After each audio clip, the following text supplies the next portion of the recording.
Bonsoir à tous, ici le docteur Kompané Moulema. Je, je salue toute la globosphère. Je vous salue tous, que la paix et la grâce du Seigneur soient votre partage. Nous avons prévu passer quelques moments ensemble pour échanger. C'est vrai qu'il y a, pour ceux qui sont au niveau du Cameroun, une actualité forcément qui s'impose également. Aujourd'hui, nous allons parler des fragilités humaines, de la fragilité humaine. En réalité, c'est une série, je plante le décor, parce que la fragilité humaine en soi est toute une série que nous allons aborder pendant les 2 semaines restantes du mois de janvier et également pendant une partie du mois de février. Nous parlerons de la fragilité humaine, ce qu'elle est effectivement. Parce que ce qu'il faudrait bien comprendre, c'est qu'aujourd'hui, nous vivons dans un monde où euh, la force, le succès, la réussite, l'excellence est exaltée, sont exaltés. Nous sommes dans un monde où les gens sont amenés à courir toujours plus vite, aller toujours plus haut. On ne prône que l'excellence, ce qui est une bonne chose. Mais le problème, c'est que dans cette course effrénée vers le succès, vers tout ce qui est beau, tout ce qui est séduisant, tout ce qui est horizon de grandeur, tout ce qui est réussite, nous oublions que l'humain en soi a en lui des fragilités, des manquements, des faiblesses. Et nous voulons nous attarder un peu sur ça, sur toutes ces faiblesses-là, sur ces manquements-là, sur ces fragilités-là. Parce que, voyez-vous, qui donc s'occupera de ces personnes-là qui sont des laissés pour compte? Qui donc prendra en charge ces personnes-là qui peut-être, parce qu'elles ont des handicaps visibles ou invisibles, ne peuvent pas courir plus vite ou tout aussi vite que les autres? Dans les entreprises, les recrutements se font sur la base de la compétitivité à outrance, de la plus-value, de la capacité des uns à surplanter les autres. C'est bien pour une société qui se veut, une postmoderne qui se veut ultra compétitive. Mais alors, qu'est-ce que nous faisons des personnes ayant des handicaps, visibles ou invisibles? Que faisons-nous de ces personnes-là? Est-ce que ces personnes, parce qu'elles ont des handicaps, ne peuvent donc pas prendre part au banquet de l'excellence? C'est la question que nous nous posons. Donc nous voulons aborder la question de fragilité humaine dans sa globalité. Et quand nous parlons de fragilité humaine, nous faisons donc allusion aux manquements, aux faiblesses inhérentes à l'homme. Parce que l'homme déjà est fini. Fini, c'est-à-dire que l'homme a ce qu'on appelle la finitude. L'homme vit dans une période de temps prédéfinie, prédonnée, et donc l'homme ne peut pas aller au-delà d'une certaine capacité. Parce qu'au-delà d'une certaine capacité, la compétence revient à Dieu. Bonsoir Cyril Jones. Alors, pour ce que l'homme peut faire, pour ce qui est de sa compétence et de son habileté, est-ce que l'homme peut se départir des contraintes liées à son humanité? Je vous prends un exemple très simple. Je pense que quelqu'un né avec un handicap physique, par exemple,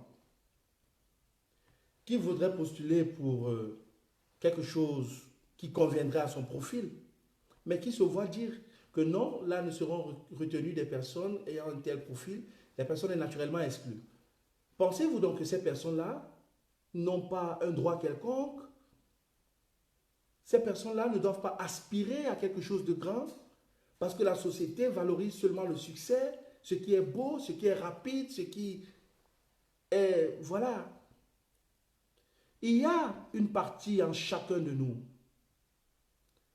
qui s'appelle la fragilité de l'homme. Chacun de nous vient sur la terre par le canal des hommes.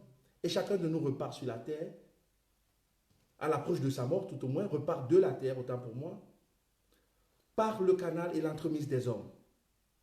La venue et le départ de l'être humain sur la terre seul symbolise déjà à suffisance l'interdépendance qu'il y a entre les hommes que nous sommes. Vous voyez, mes yeux sont initialement faits pour vous regarder, mes oreilles pour vous entendre. C'est vrai, mes oreilles entendent également ce que je dis à l'instant. Mais à la vérité, nous sommes tellement interdépendants. Personne de nous ne sera libre et ne sera épanoui tant que les autres seront encore dans la nasse. Si nous ne sommes pas tous ensemble libérés, si nous n'aspirons pas collectivement vers quelque chose de plus grand, nous aurons forcément toujours des embûches parce que la nature humaine est ainsi. Le plan parfait de celui qui nous a manifesté à son image est que nous puissions évoluer en rang serré et non en rang dispersé. Alors si nous comprenons que la mort est une finitude, la mort est une fragilité en soi, il y a d'autres choses dans la vie de tous les jours qui constituent des handicaps. Vous voyez, j'ai parlé des handicaps visibles, il y a des handicaps non visibles. Il y a des handicaps invisibles. On dit très souvent qu'un être en santé, un homme en santé est un patient ou un malade qui s'ignore.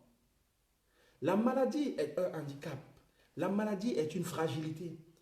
Vous avez déjà imaginé, vous avez quelque chose de grand à faire, peut-être un concert pour ceux qui sortent.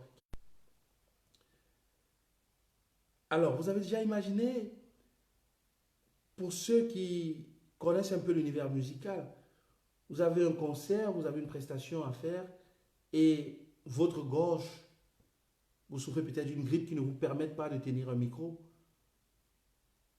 C'est un handicap à ce moment précis. Mais c'est des handicaps temporaires.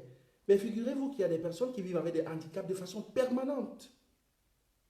Est-ce que ces personnes-là n'ont pas droit de citer dans notre société postmoderne d'aujourd'hui? Est-ce que parce que quelqu'un a un handicap, cette personne doit être laissée pour compte? Quelle est la voix qui s'élèvera pour parler au nom de ces personnes-là? La mort est une réalité qui existe pour nous tous. Au moins là, à ce niveau, nous sommes d'accord. Maintenant, il y a le regard qui pèse, le regard des autres qui pèse sur les personnes vivant avec un handicap. Et ça constitue les fragilités humaines. J'ai dit quelqu'un qui a une maladie incurable. C'est une fragilité humaine. Là, j'essaie de vous expliquer ce que c'est qu'une fragilité humaine en soi. Quelqu'un qui a même une maladie curable, mais qui est face à un dilemme, parce que sa condition physique ne lui permet pas de réaliser quelque chose, vit une fragilité. Nous avons chacun de nous, en nous, des fragilités. Et alors, la question, c'est que est-ce que nous sommes prêts à faire cette démarche, ce travail sur soi, pour écouter un peu notre être intérieur, afin d'identifier nos fragilités? Parce que si nous identifions, faisant un travail sur soi, nous identifions à suffisance nos fragilités individuelles, nous serons plus à même de comprendre les manquements et les fragilités humaines présentes dans la société. Parce que la société, c'est l'association de plusieurs individus qui se regroupent en famille et puis comme ça, dans une strate supérieure, on retrouve dans la société. Il y a d'ailleurs une bonne explication à cela. Lorsque vous voyez un peu ce que l'un des leaders, les plus grands leaders que le monde n'ait jamais connus, pour ceux de culture judéo-chrétienne, on dit que c'est à ceux qui auront fait, c'est à ce qu'ils auront fait aux pauvres qu'on l'on reconnaîtra qu'ils sont des élus. Autrement dit, ceux qui sont là pour des personnes en difficulté, des personnes dans le besoin, c'est ceux-là qui peuvent se prévaloir d'une certaine humanité. En fait, ceci voudrait par ailleurs dire que, vous comprenez d'ailleurs pourquoi, avec la prolifération souvent des milieux de culte, on a tendance à dire, oui, mais ces gens-là ne sont pas là pour des personnes pauvres, ces gens-là ne sont pas là pour des personnes pauvres. Nous ne faisons pas ici l'apologie de la faiblesse, nous ne faisons pas l'apologie de la pauvreté, nous ne faisons même pas l'apologie de la fragilité humaine. Notre propos a pour but de dire que nous allons développer une série sur les fragilités humaines, nous allons parler des cancers, nous allons parler des dépigmentations, nous allons parler de la dépigmentation de la peau, parce que c'est un psychodrame qui est une expression en réalité d'un problème d'estime de soi. Et il y a un problème d'estime de soi parce que la société a prédéfini les canons communément admis comme étant corrects. Vous comprenez un peu? Bon, qu'allons-nous faire des handicapés moteurs, Des gens qui ne peuvent pas marcher parce qu'ils ont un pied à moins. Qu'allons-nous faire des manchots? N'ont-ils pas de place dans notre société? Ne devraient-ils pas aussi aspirer à un horizon de grandeur? Qu'allons-nous faire des aveugles? Qu'allons-nous faire des personnes, encore qu'aujourd'hui on vit avec le VIH, mais qu'allons-nous faire de ces personnes-là en phase terminale de cancer? Doivent-elles autant pour moi être des parias, exclus de la société? Non. Non. Nous avons certainement quelque chose à proposer aussi à ces personnes. Parce que nous sommes des humains et nous avons en chacun de nous une part d'humanité et en même temps en chacun de nous des faiblesses. Nous devons pouvoir écouter le message que les handicaps des autres nous révèlent et nous transmettent. C'est un travail qui ne peut être fait déjà d'abord sur soi et puis qui ne peut être fait en second plan qu'au niveau de la société. Et si comment j'allais dire, si nous dédisons, si nous ne prenons pas à bras le corps cette charge, cette responsabilité qui est la nôtre, croyez-moi, nous resterons très longtemps dans la nasse. C'est un travail sur le fonctionnement de la société tout entière, à tous les niveaux. Parce que si chacun réussit à accueillir en lui ce qui est faible et brisé, il va de soi que nous serons plus attentifs, nous serons plus sensibles aux peines des autres. Donc, nous avons donc quelques thèmes que nous allons aborder. Comme je disais précédemment, nous allons parler de la dépigmentation de la peau. Nous allons prendre comme ça quelques pathologies que nous allons avec vous, dans le cadre de cette série Fragilité humaine, en fonction des chapitres et suivant un ordre prédéfini, aborder. Parce que le but est de corriger la fragilité et surtout d'accompagner les personnes vivant avec des handicaps. Vous comprenez? Chercher à susciter, à prendre ce qui est encore d'humain en chacun de nous. Parce que chacun de nous a une version merveilleuse de sa personne. Et cette version merveilleuse est en général une version qui est dépoussiérée de nos fragilités et de nos manquements. Donc l'objectif dans cette série, c'est de voyager avec vous au travers de quelques fragilités. Si nous n'en avons pas autour de nous, il y a des personnes qui ont des fragilités. Si nous n'en avons pas de visibles, parce que chacun de nous a un handicap, visible ou pas. Et ça m'amène à dire que la nécessité de faire ce travail sur soi nous permettra d'aboutir sur une société plus digne, plus juste. Oui, évidemment, les 5 doigts de la main ne se ressembleront jamais. Oui, évidemment, nous allons continuer à aspirer à l'excellence, à chercher à être meilleurs dans tout ce que nous faisons. Mais seulement, ne laissons pas à la traîne ceux qui n'ont pas choisi d'être à la traîne. Que ferez-vous d'un hémaphrodite? C'est-à-dire quelqu'un qui est homme-femme en même temps. Il est hémaphrodite, pas parce qu'il l'a voulu, mais il est hémaphrodite par la force des choses. Allez-vous le regarder avec dédain de haut parce qu'il est hémaphrodite? Parce qu'il n'a pas des traits masculins affirmés ou des traits féminins affirmés? Non. Ça m'amène à parler des eunuques. Il y a des eunuques comme ça. Pas parce qu'ils sont pas des personnes qui ne sont pas des eunuques parce qu'elles l'ont choisi, mais elles sont eunuques par la force des choses. Vous comprenez? Donc il est important que la société dans laquelle nous vivons puisse s'attarder un temps soit peu sur des personnes qui sont moins fortes que nous, sur des personnes qui sont moins rapides que nous, sur des personnes qui ont des faiblesses. Parce que même dans chacune de nos faiblesses, dans chacun de nos manquements, il y a une richesse qu'on peut tirer. C'est de ça qu'il s'agit.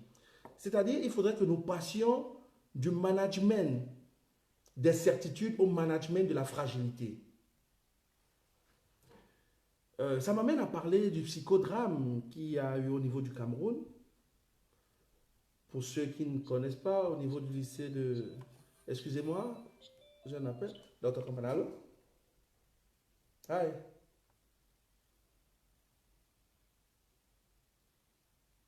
Jetzt nicht. Jetzt ist sie sehr schlecht. Ich habe jetzt einen Aufnahmebericht fertig zu machen. Ich gehe mal auf die zu, wenn ich dann vom Bürohaus bin. Ja?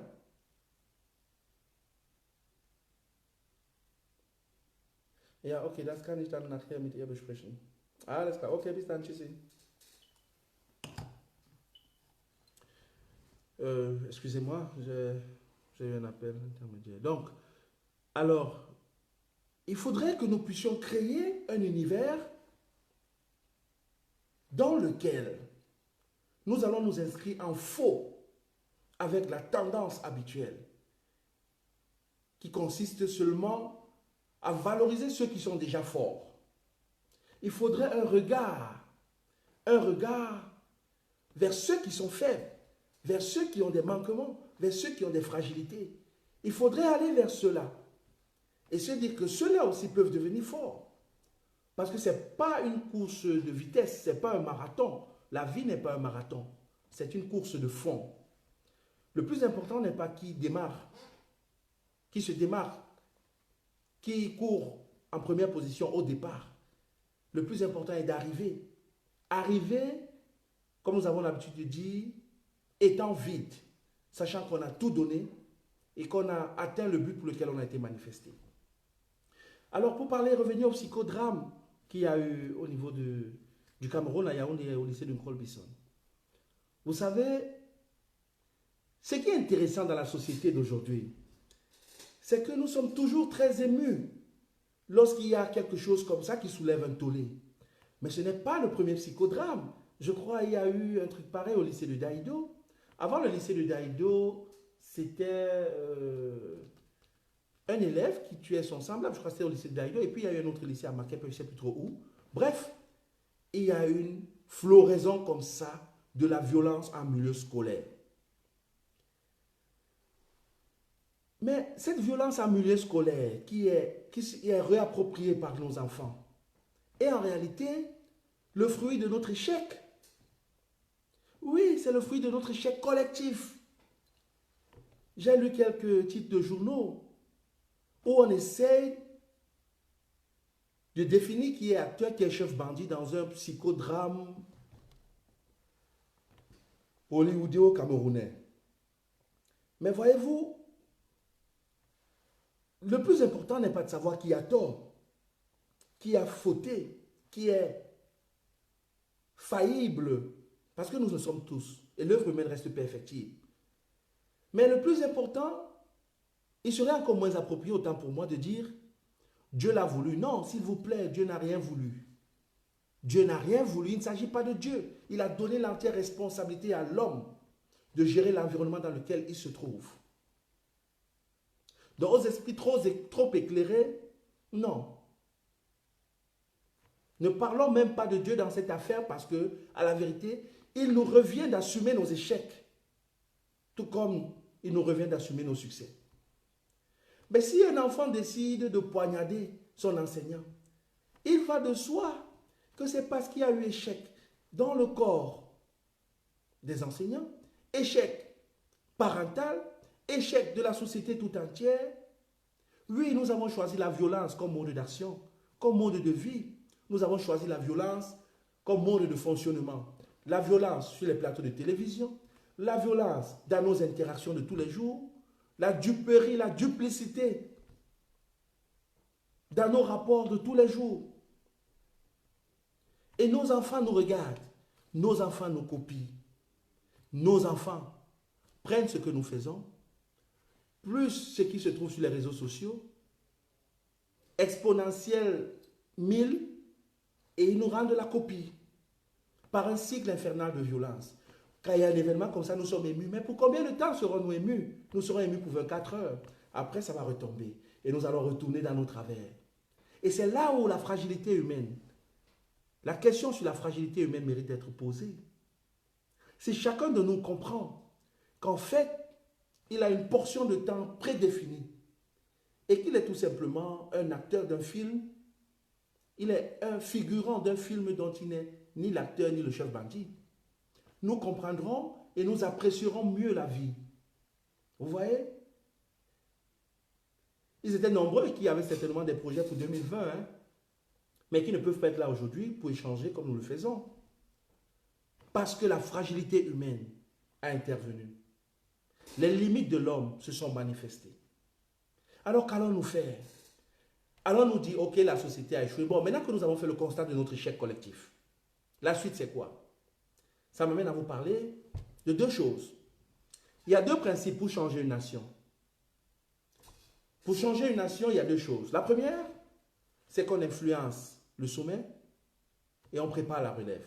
Influencer le sommet voudrait dire que pour tous ceux qui sont âgés de plus de 40 ans c'est une génération. À plus de 40 ans, si tu ne sais pas encore ce que tu as appelé à faire dans la vie, il est grand temps de te ressaisir. Il est grand temps de redéfinir tes priorités.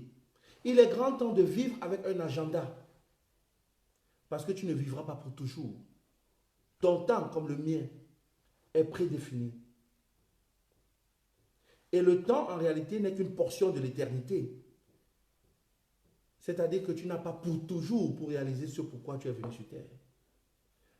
Si tu ne connais pas encore ta mission, identifie-la et accomplis-la très rapidement. Il y en a qui ont découvert leur mission à 75 ans. Il y en a qui ont découvert leur mission plus tôt. Tu n'as plus beaucoup de temps. Que notre Dieu nous aide à racheter le temps. Je voudrais interpeller notre société entière. Maintenant que nous avons fait le constat de notre échec, nous influençons le sommet et nous préparons la relève. Nous n'influençons pas le sommet par les partis politiques seulement. Nous n'influençons pas le sommet par des discours dominicains sur les plateaux de télé. Nous n'influençons pas le sommet en faisant des révoltes. Peut-être encore des révolutions, mais pas des révoltes. Et des révolutions sont souvent très lentes. Nous n'influencerons pas le sommet par des révoltes, mais par des révolutions. Comme je disais, elles sont très lentes. Nous influençons le sommet et nous préparons la relève à la base. La base, c'est quoi? C'est la maternelle. C'est quand nos enfants n'ont même pas encore 5 ans, 6 ans. C'est à la maternelle, quand ils sont encore malléables. Parce qu'un enfant de 14 ans, il n'est pas encore constitué totalement, entièrement constitué, sur le plan psychique tout au moins. Mais c'est quelqu'un qui a déjà incorporé un certain nombre de déviances. Il est plus facile de travailler à la base. Dans nos maisons, individuellement en tant que parents, collectivement en tant qu'élément d'un ensemble. Ce n'est que comme ça qu'on peut changer une nation. Ce n'est pas une formule magique, parce que ça c'est un principe général, mais qui encore lui a des déclinaisons, et ces déclinaisons-là voudraient dire qu'il y a un certain nombre de choses qu'il faudrait faire. C'est quoi la nature des enseignements que nous transmettons à nos enfants dans nos écoles? Le souvenir vague que j'ai de l'histoire lorsque j'étais au CE2 à l'époque, l'histoire de mon pays, le Cameroun, parlant des pygmées, c'était les pygmées de Yoko, Bipindi, Lolodorf et de Lomie Molundu. Pygmées sont des gens de courte taille vivant de la cueillette et de la chasse. Et puis après, on a bombardé mon cerveau avec l'histoire des gens issus d'autres pays. La même chose au secondaire et même à l'université. On nous a parlé de la Chine, l'empire du milieu, Mao Tse-tung, Sundiata Keïta, etc. J'en passe. Encore que Sundiata Keïta, c'était quand même l'empire du Songhai et du Mali. Ça, c'était même encore une histoire africaine. Mais je veux dire que nous devons adapter nos curriculums à nos réalités pratiques. Nous devons sortir les gens de la misère et de la pauvreté. Parce que oui, un parent qui doit aller chercher le pain quotidien, je ne justifie rien, je ne suis avocat de personne. Mais un parent qui doit aller chercher le pain quotidien pour son enfant, qui doit avoir 3, 4 boulots, je ne sais pas combien de boulots, est forcément absent à la maison. Il est forcément absent quand il doit être là. Un enseignant qui est déjà mal payé, il va le soir, qui ne fera pas son truc avec passion. Et puis au-delà de tout ça, c'est le contenu même des enseignements. Ne prépare pas les enfants à une vie véritable, mais on court dans le sac. Vous voyez, aujourd'hui, nous sommes dans un monde où il y a une réalité que nous devons comprendre. Quel que soit notre domaine de compétence, quelle que soit la sphère dans laquelle nous exerçons, il est important de comprendre que nous sommes dans un monde où aucun cadeau n'est fait à personne. Il y a une guerre véritable. Il est important d'intégrer la dimension géostratégique et géopolitique dans toutes nos approches. Dans toutes nos approches. Parce que, à la vérité, rien ne se donne. Il faut aller chercher ça.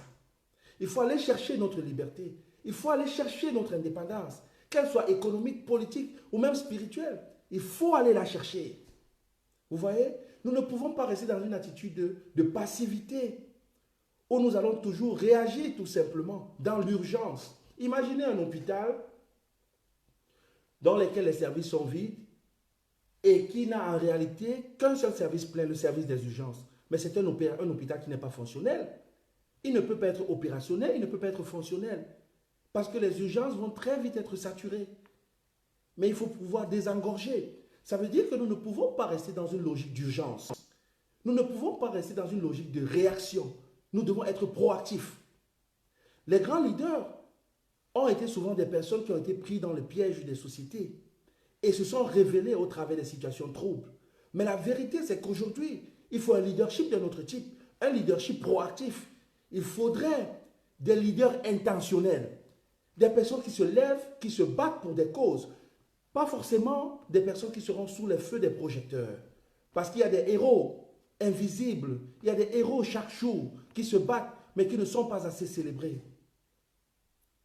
Donc vous voyez que parlant des fragilités humaines, parlant des difficultés auxquelles notre société est confrontée, notre société postmoderne, nous revenons forcément à la nécessité de faire un travail personnel, individuel, un travail sur soi, pour plus écouter nos peurs, plus écouter nos manquements, écouter le message que le handicap de notre vis-à-vis de notre prochain peut nous enseigner. C'est à cette école-là que nous devons repartir. C'est vers ça que nous devons retourner. Sinon, nous courons dans le sac. Il faut influencer les décideurs, préparer la relève. Et ce ne sont pas que des principes vides de sens. Le monde est dirigé par des principes. Mais à côté de ces principes, il y a des articulations. Et ça, c'est dans tous les domaines d'activité. Mais pour le faire, il faudrait comprendre qu'il n'est pas toujours important pour les pèlerins que nous sommes de vouloir aller trop vite, de vouloir courir plus vite, d'être très rapide, d'être très beau, d'être... Le succès, en fait, c'est quoi même? Si nous questionnons ces notions fondamentales, nous reviendrons à l'essence même voulue par celui qui nous a manifesté sur terre. Et c'est en fait ça le sens de notre propos. À la fin de cette série sur les fragilités humaines, nous devons être capables de nous regarder individuellement au travers d'une glace et de reconnaître que, oui, l'homme a des limites, ce qu'on appelle la finitude de l'homme. L'homme a des limites. Mais autant l'homme a des limites, autant l'homme a une responsabilité.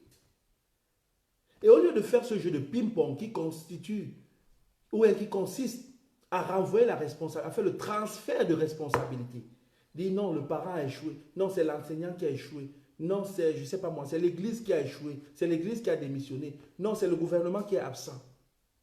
Dis-toi, individu, que la nation, l'État, c'est l'association de plusieurs personnes comme toi. Tu as ton mot à dire. Tu as ton destin à prendre en main. Ne soyons pas spectateurs.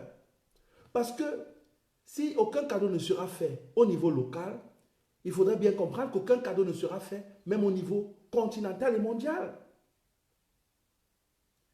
Il y a un enjeu géostratégique, géopolitique à comprendre. Ça doit être enseigné dans toutes les églises.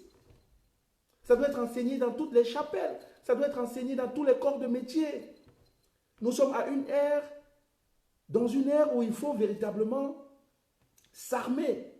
Et l'éducation, comme le disait Richard Nelson Madiba Mandela, est une arme. Mais à la vérité, elle n'est pas la seule arme. Parce que nous avons confondu éducation et diplômite. Nous avons confondu l'éducation et l'acquisition des diplômes. Nous avons confondu, nous avons raté tout. Nous avons tout faux. Nous avons tout faux. L'éducation n'est pas synonyme d'une accumulation sans sens de diplômes On acquiert des connaissances qu'on ne peut pas appliquer parce qu'à la vérité, une connaissance appliquée, c'est ça qui devient la sagesse. L'application de la connaissance qu'on a équivaut à ce qu'on appelle wisdom. Wisdom is the application of knowledge. Donc une connaissance théorique qui ne peut pas être appliquée ne sert à rien du tout. Et c'est l'un des problèmes de notre société. Nous en avons tellement. Et nous essayons de trouver des valeurs au travers des combats que nous menons. Les combats que nous voulons mener, ils n'ont pas de nom. C'est un combat apolitique. N'empêche à ceux qui veulent avoir des chapelles politiques. C'est un combat interdénominationnel. Ce n'est pas le combat d'une église ou d'une religion sur une autre. Ce n'est pas le combat. C'est un combat pour la justice. C'est un combat pour le triomphe de la justice. C'est un combat pour le triomphe de la justice sociale, la justice économique. Vous savez, nous avons eu la grâce d'être dans des pays, de visiter des pays où des choses se font un peu différemment, de façon différente de ce qui se fait chez nous. Ces pays-là ne sont pas exempts de reproches, parce que c'est d'ailleurs des pays dans lesquels on ne valorise pas toujours la fragilité humaine. C'est plus le super homme qui est mis en avant. Dans les entreprises, on recherche la plus-value. On manage les certitudes et non les faiblesses. Je voudrais tout simplement profiter de cette tribune aujourd'hui pour répéter que nous ne faisons pas l'apologie de la pauvreté ou l'apologie de la fragilité humaine, mais qu'il faudrait que nous interrogions nos fragilités humaines. Il faudrait que nous nous interrogions sur le sens de nos combats. Parce que nous sommes très vite floués. Et ne soyons plus naïfs, africains que nous sommes, ne soyons plus naïfs. Ne soyons pas naïfs. Personne ne viendra mener ce combat pour nous. Que ce soit le combat de la restauration de la dignité de l'Africain, que ce soit le combat de la restauration de nos valeurs, que ce soit le combat pour un peu plus de justice dans nos sociétés. Personne ne le mènera pour nous si nous ne le menons pas. Hier, c'était l'enfant d'un autre. Demain, ce sera le mien ou le tien. Personne de nous n'est à l'abri. Essayons de dépasser nos égos. Essayons de nous faire violence. Essayons de faire un travail personnel sur nous-mêmes. Essayons de vivre avec un peu plus d'amour. Un peu plus d'amour pour notre prochain. Un peu plus d'amour pour celui qu'on voit. Il y a donc ce combat-là, ces combats multisectoriels. Nous sommes en guerre sur le terrain géopolitique. Nous sommes en guerre sur le terrain stratégique. Nous sommes en guerre sur le terrain économique où nous n'avons pas de souveraineté. Nous sommes en guerre sur tous les flancs. Sur tous les flancs. Et si à ça, nous ajoutons le cycle de la violence, mais nous allons préparer et fabriquer des terroristes. La violence sur les plateaux. Une tendance haineuse à ne pas accepter son frère parce qu'on pense différemment de lui. Mais non. Et c'est ça que la société nous renvoie. En quelques mois, un cycle de violence qui va prendre encore quelle dimension, quelle direction.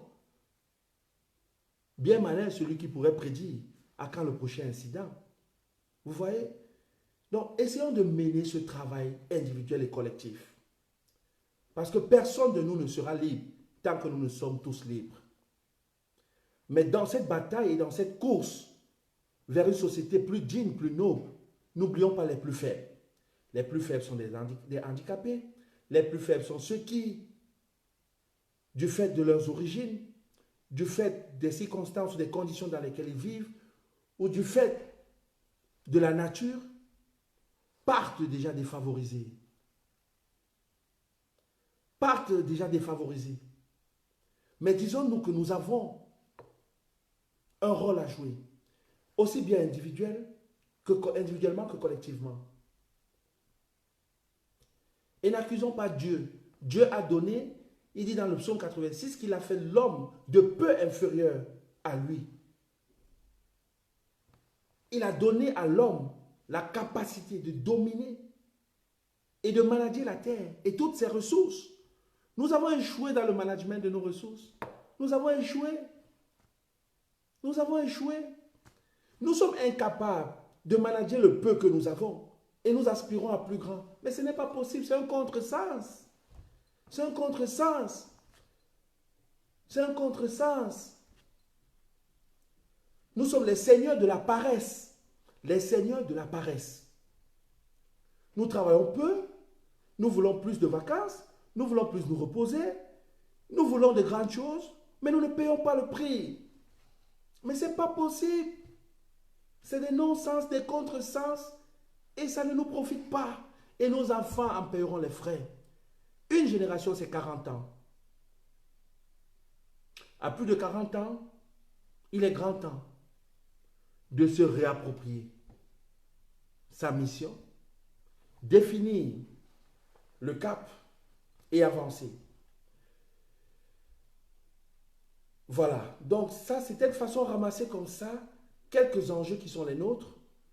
Et donc dans la série Fragilité humaine, nous allons revenir, j'ai dit nous allons parler des thèmes, nous aurons des thèmes et des chapitres tels que la dépigmentation de la peau.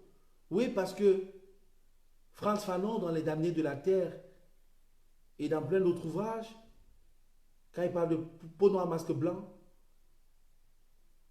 il a parlé comme un prophète. Aujourd'hui, comment expliquez-vous la nécessité pour un être humain, noir comme le Nirangongo, comme moi là, d'utiliser des produits qui vont lui permettre de ressembler à autre chose? Est-ce que ce n'est pas un psychodrame? Est-ce que ce n'est pas l'expression d'un déséquilibre psychique? Est-ce que ce n'est pas peut-être le fruit d'une éducation défaillante? Attention aux reflets et aux messages que la société nous renvoie. Attention, attention. Je ne parlerai pas particulièrement des réseaux sociaux parce qu'il va de soi que c'est un libertinage à outrance. Si aujourd'hui les hommes décident de s'associer et déterminent que quelque chose qui est contre nature et qui est même contre la pensée initiale de Dieu serait quelque chose de bien, au nom de la démocratie, les gens voteront et valideront ça. Mais non, nous ne pouvons pas laisser que nos vies soient dirigées par de tels principes. La démocratie est peut-être l'un des principes les plus aboutis du point de vue de la science politique. Mais nous pensons qu'il y a le médecin de nos âmes, quelqu'un qui est au-dessus même de la science politique et de la géostratégie. Nous pensons qu'il y a un homme qui est capable de guérir nos plaies intérieures, nos blessures intérieures, qui est capable de nous permettre de nous sublimer et d'entrer dans un dépassement de soi. Ce médecin de nos âmes est celui à qui nous devons tous les principes qui devraient diriger notre société, sans pour autant le mettre dans un box ecclésiastique prédéfini. Vous voyez, nous avons beaucoup de combats, chers frères. Nous avons beaucoup de combats. Nous avons des combats individuels, des combats collectifs, des combats au niveau national, continental et international. Nous avons beaucoup de combats. Nous ne pouvons pas dormir. Nous ne pouvons pas être des seigneurs de la paresse. Tu manges un bol de croquis, je ne sais pas moi quoi, et puis après, tu t'oublies. Non, mais ta vie doit avoir... La vie n'est-elle pas plus importante que le manger et le boire? La vie n'a-t-elle pas plus à offrir? Ressaisissons-nous, ressaisissons-nous. Cherchons dans nos occupations multiples la loi immanente. Cherchons à être reconnectés à l'essentiel. Cherchons au fond de nous ce qui peut nous permettre de voir toute l'humanité en nous au travers de la mort. Nous pouvons trouver des messages. Mais n'attendons pas toujours les morts pour dire que Dieu a parlé au travers de la mort. Mais Dieu parle tous les jours. Dieu parle tous les jours, à tout moment, à toute heure. Il suffit de pouvoir voir et observer. La nature nous parle. Le vent qui souffle nous parle. Ressaisissons-nous. Ressaisissons-nous. Donc, nous allons parler de la dépigmentation, nous allons parler des cancers, nous allons parler notamment du cancer du col de l'utérus, nous allons parler du cancer du sein, nous allons parler de l'infertilité, autant pour moi, des difficultés de conception, donc en thérapie de couple, de l'infertilité. Ce sera d'ailleurs le premier thème par lequel nous allons commencer. L'infertilité, ou si vous voulez la frigidité, ou alors, entre guillemets, la stérilité. C'est le premier thème que nous allons aborder dans la série des fragilités humaines, parce que, voyez-vous, quelqu'un qui n'a pas la grâce de pouvoir procréer, de pouvoir se multiplier, de pouvoir se voir au travers de quelqu'un d'autre physiquement, ça peut être un souci majeur. C'est un véritable challenge. Et au quotidien, nous avons des patients aussi de ce type-là. Et nous nous sommes dit, pourquoi ne pas prendre tout ça, ces messages que nous avons avec les uns et les autres, pourquoi ne pas constituer ça en corpus et vous le distiller? Pour le moment, c'est encore accessible, profitez-en. Parce qu'il viendra un moment où il va falloir mériter cette connaissance distillée. Nous allons vous la distiller en dose homéopathique, mais nous allons faire l'effort de vous la distiller tout de même. Parce que les problèmes de conception sont un véritable souci. J'ai envie de dire que pour les Africains que nous sommes, souvent on a l'impression que c'est un problème de seconde zone, parce qu'on se dit, oui, il y a tellement d'enfants en Afrique. Mais faites attention, le problème aujourd'hui est devenu un problème de santé publique. C'est pourquoi il faut l'aborder avec la plus ferme précision scientifique et avec un maximum de sérieux. Vous comprenez? Voilà, si vous avez donc des thèmes qui vous intéressent et qui rentrent dans le cadre des fragilités humaines, j'en ai cité quelques-uns, écrivez-nous, faites-nous part de ces thèmes-là, nous allons les aborder. J'ai des dizaines de mails, de messages comme ça que je reçois avec des thèmes, mais je ne pourrai pas aborder toujours les thèmes seulement en fonction de votre demande, parce qu'à un moment donné, nous avons un canevas. Notre canevas ne subit pas les aléas de l'actualité. L'actualité peut venir permettre que nous ayons des illustrations. L'actualité peut permettre de venir étayer un peu notre propos, bien d'agrémenter ce que nous avons à vous dire. Mais à la vérité, nous avons un canevas.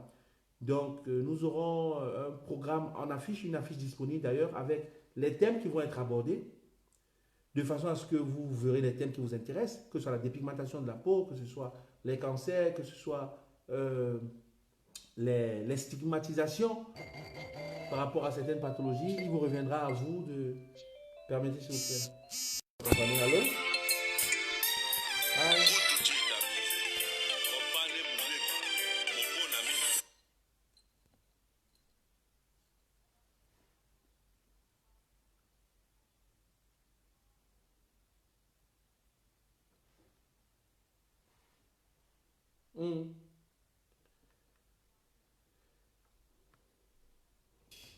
Hat sie schon Infusion bekommen eigentlich? Ah, die sollte zwei bekommen. Mm, mm, mm. Also sie braucht einen neuen Vigo dann. Mm. Okay. Ja. Okay, ich komme mal gleich irgendwann mal vorbei und dann gucke ich mir das an, ja? Okay, bis dann. Tschüssi. Je m'excuse. Ouais, je suis au boulot, donc du coup, faut justifier ça, quoi, voilà. Ok, donc voilà, j'ai cité comme ça quelques thèmes. Si vous avez plus de thèmes, n'hésitez pas à nous faire des propositions. Mais comme je disais, nous allons les aborder en série, en bloc. Et pour le moment, c'est encore accessible. C'est encore accessible parce que nous pensons que, comme je vous ai toujours dit, comme nous l'avons toujours dit, nous essayons de prendre l'hôpital pour le ramener au pied du citoyen lambda. Voilà. Autre chose, ça, ce CD, est-ce que vous l'avez déjà? Cherchez à avoir une copie de ce CD. Médecin de mon âme, c'est notre nouvel album avec 12 titres. Contrat, Miracle Walker, Besoin de toi papa, Ozanama Thérapie. Là, c'est la pause pub. Voilà. Gianni Alongo, champion, Beyanga Sanga, Gina Lako. Allô?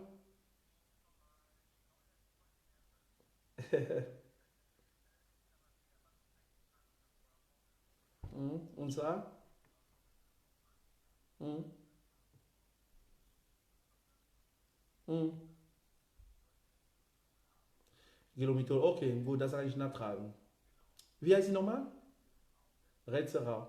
Alles klar, okay. Hm, in Ordnung. Okay, bis dann, tschüssi. Nicht dafür. Ok, alors je disais, nous sommes en pause pub. Médecin de mon âme, c'est le titre de notre nouvel album. Comporte 12 titres, en réalité 11 titres et puis une musique instrumentale. Donc, Contrat, Miracle Walker, Besoin de toi papa, Ozanama Thérapie, Mon identité, Gianni Alongo, Champion, Beyana Sanga, Gina Lako, Yehova, Alzheimer et puis Tour de contrôle. Donc, comme langue utilisée dans cet album, nous avons le Douala, le Bassa, le Boulou, le Yambassa, le Swahili, le Lingala, le français, l'anglais. Quoi d'autre? J'ai oublié quelque chose? Bon, ça c'est ce qui me vient comme ça à l'esprit. Donc, faites l'effort d'entrer en possession de cette thérapie musicale. C'est important. Là, je vous présente également un autre album.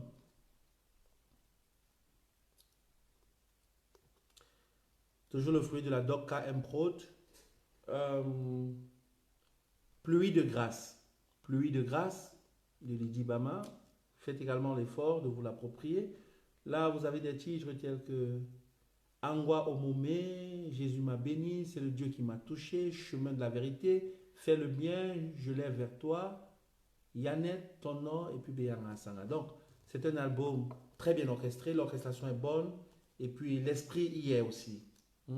Donc, faites l'effort d'entrer en possession de tout ceci. Vous avez demandé les supports physiques, ils sont là. Donc, à vous de jouer. Il y a un troisième CD, là c'est un single que je n'ai pas apporté de main. Avec Katia Boya, Ma Bamé, c'est un titre en hommage aux mamans qui sera, pour lequel le vidéogramme vous sera révélé aussi sous peu de temps, dans peu de temps. Je crois au mois mi-février par là. Voilà. Donc, également le vidéogramme de Besoin de toi papa, il sera disponible. Besoin de toi papa, il sera disponible sous peu, dans peu de temps.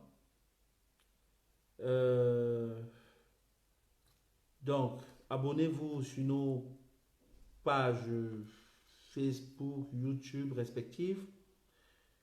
Et puis, soyez dans les premiers à déguster une fois que les produits seront disponibles.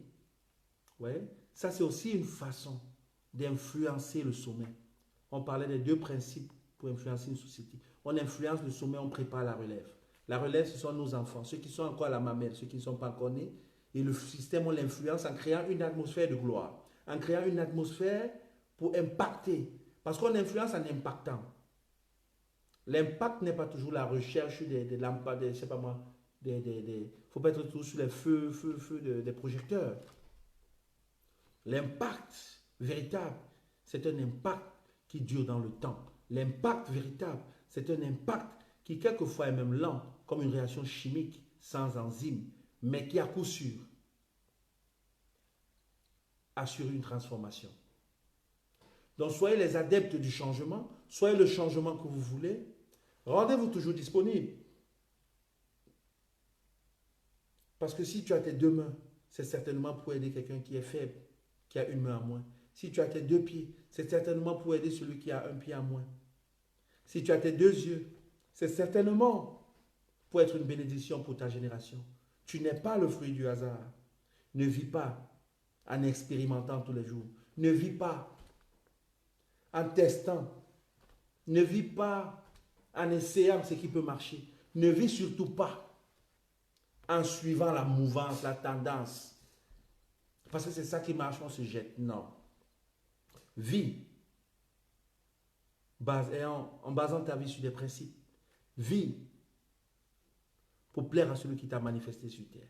Vis comme si ton temps est limité. Vis comme si tu sais qu'il te reste peu de temps. Je vous recommande pour finir également le dernier vidéogramme de Charles Titenga, Sa grâce me suffit. Aussi comme ça, à l'esprit me vient le CD, je crois, maxi single de Tia la Grâce, Vainqueur de la tombe. Ce sont des nouveautés musicales desquelles vous pouvez, auprès desquelles vous allez certainement pouvoir vous abreuver. Abreuvez-vous, prenez-les, consommez-les. Nous ne sommes pas dans une recherche de buzz temporaire, mais nous sommes dans une dynamique de fond. À bon entendeur, salut. Je vous aime. Donc notre premier chapitre sera difficulté de conception, problème de stérilité, fertilité, difficulté de conception dans des couples. Soyez restés scotchés, posez vos questions, nous y apporterons des éléments de réponse et vivement à nous revoir. Je vous aime. DR. Compagnie Moulima, la montagne sensible. Shalom.